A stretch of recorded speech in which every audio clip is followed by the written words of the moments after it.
Pour la première fois depuis le 7 octobre, Washington a laissé faire. Le Conseil de sécurité des Nations Unies a appelé lundi à un cessez-le-feu immédiat à Gaza et à la libération de tous les otages. Les États-Unis n'ont pas mis leur veto, préférant s'abstenir. Qui est contre? Qui s'abstient? La résolution est adoptée. Certaines modifications essentielles ont été ignorées, notamment notre demande de condamner le Hamas. C'est pourquoi nous n'avons malheureusement pas pu voter en faveur de la résolution.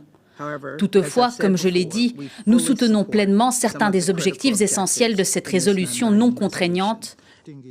Une prise de distance inédite.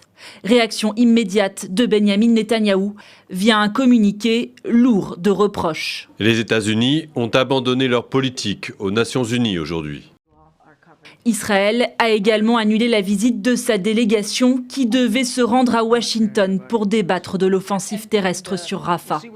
Les États-Unis minimisent, répétant que cette résolution n'est pas contraignante et que les livraisons d'armes à Israël continuent. Pour le chef du Hamas, en visite à Téhéran, Israël a perdu sa couverture politique. La résolution elle-même indique que l'occupation israélienne connaît un isolement politique sans précédent. Malgré le vote à l'ONU, de nouveaux bombardements ont eu lieu dans la nuit sur Rafah. Bilan, des dizaines de morts selon le ministère de la Santé du Hamas. 17 martyrs sont tombés. C'est le premier massacre depuis la résolution du Conseil de sécurité. Des frappes qui se poursuivent et une détresse humanitaire qui pousse la population à prendre des risques inconsidérés pour se nourrir.